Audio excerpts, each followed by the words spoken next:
I walk around this town as buildings close and windows are boarded.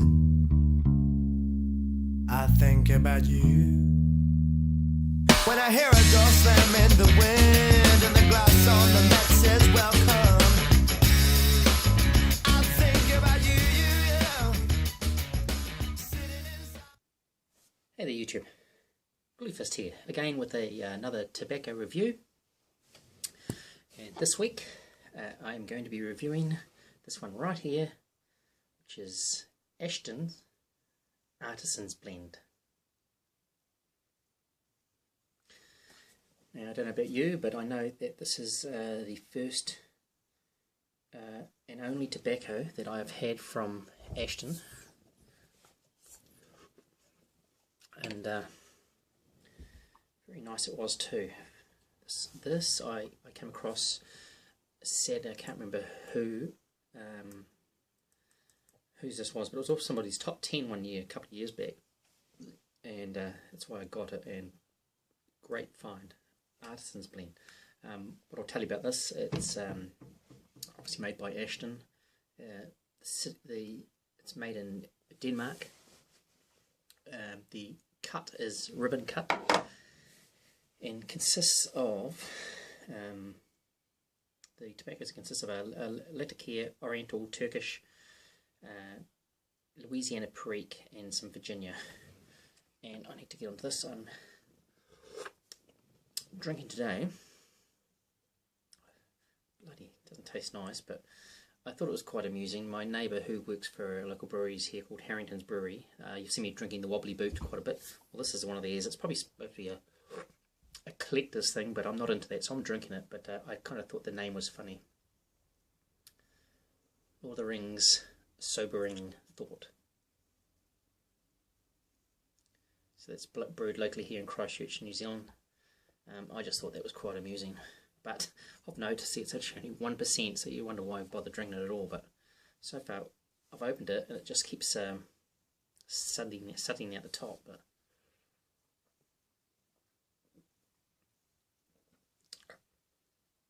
and quite honestly, tastes like shit. Not shit, but it's not very nice. So it's probably one you're supposed to not even open and just keep for the bottle. But I'm not into that sort of thing whatsoever.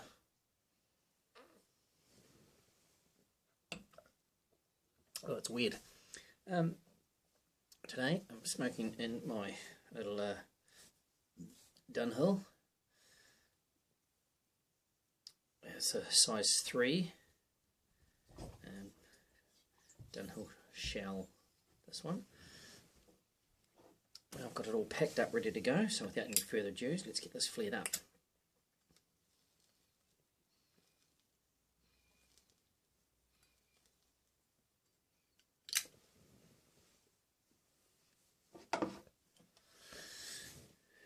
Golf tee today, but sheesh, this one's a Rick Black's pipe. Thanks Rick for that pipe.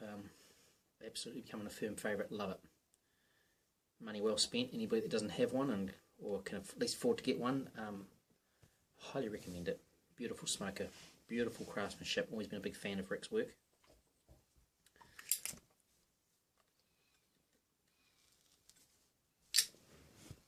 Oh, that's got a little on the dry side.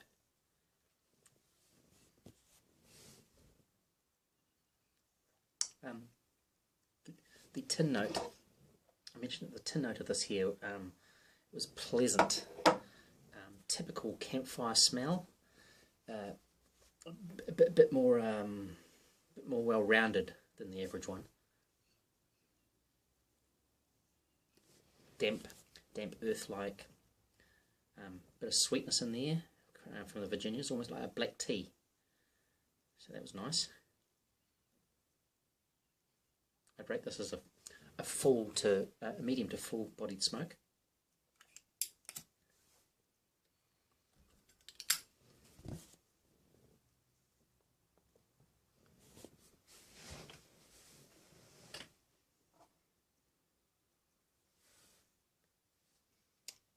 Very nice.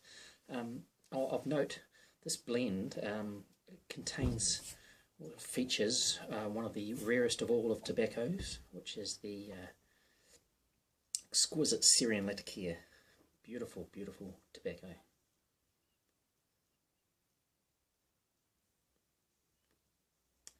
The roundness of the aroma comes out in the flavours. It's got these smoky flavours going on, but they're soft and gentle on the top note.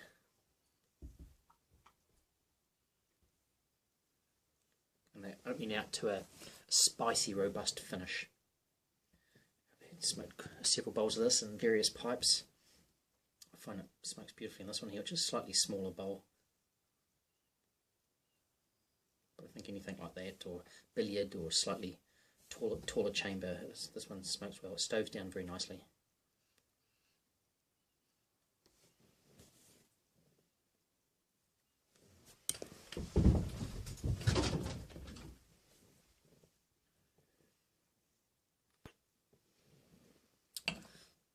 It's just we do this review outside on the porch, but just gone a little bit drizzly out there, so I've just crept inside. About this blend, I would say it's very similar to Dunhill's Nightcap, but it's a lot silkier and smoother. So that's a great compliment, because I mean, like you, I love the Nightcap. But this is it's not so peppery and sharp, so it's much smoother. My opinion, could benefit from a pinch or two extra of the Virginia, just because sometimes, you know, as it smokes down the bowl here, the Latakia comes through a little bit, you know, can take over. Not, I was going to say strong, but I wouldn't say strong because I like Latakia, but they take over and you sort of lose a lot of that nuances of the Virginia. Bloody dog. You can't just throw the ball to him here. He has to, you've got to throw it out the window so he can run round, but that's just part of the game. Keeps me on my toes, that wee boy, I tell you. Anyway, in summary on this blend, I'm having a hard job getting that going. You know, as you're saying, I thought it was dry, but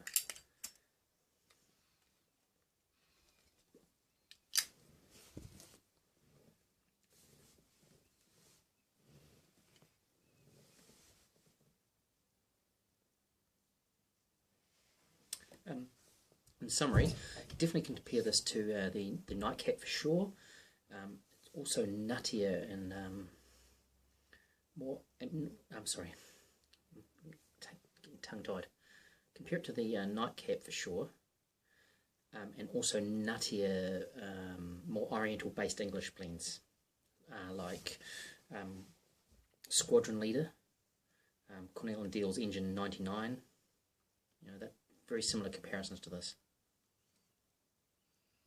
So, highly recommend it.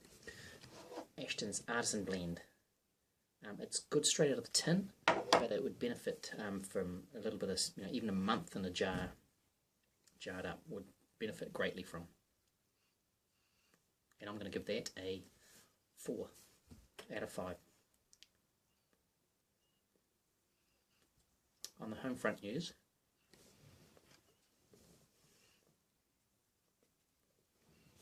some of you may or may not know from my Instagram account that I've been having a go at growing tobacco at home here.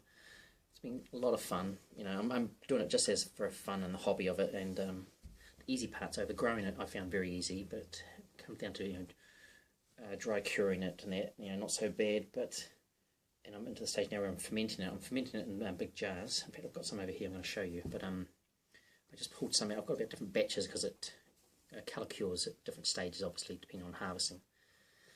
But I've got a bit of mould, so actually I'll just go over and show you. I'll just put this down. I'll just block your view here for a second.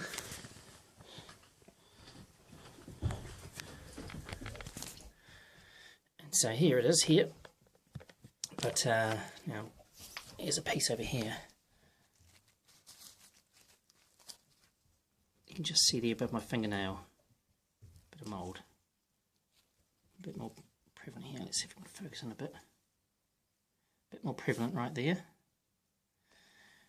And I see one over here somewhere that's quite bad. Right there. Now, if you're ever doing this, I can't stress enough to get the dog wants to say hello. To get down the it's kind of hard. You have to get these stems here dry, because this is what's happening. The extra moisture is getting pulled out. You know, even though this leaf is dry, this is like comparison to like thin dry leather, right? But these leaves have to dry it as well, because it's pulling moisture out of here, and this is what's causing the mold. Got it in these jars here. I don't know American size of these, but I guess that's 3 litre. Oh no, there we are. Yes. Oh, it doesn't say, but I'm pretty sure that's either 2 litre or 3 litre jars. And I've bought one of these, which I highly recommend you getting. This is just what it says there for reptiles. That one.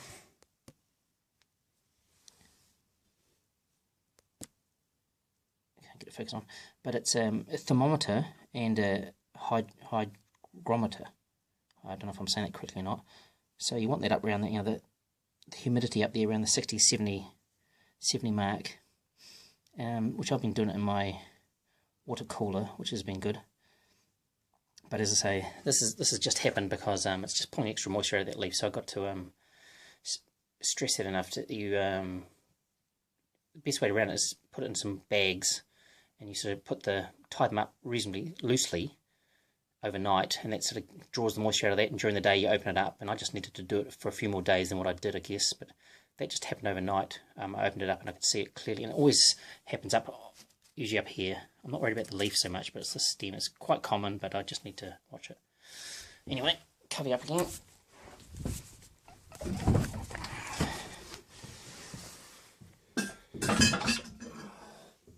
Dog, get out of it. Come on, get away.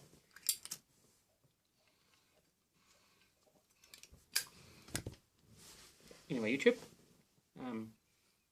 enjoy the rest of your day or whatever you're doing.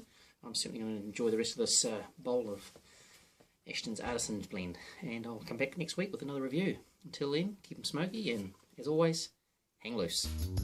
You might think I'm dead, laughing at Mark Spencer.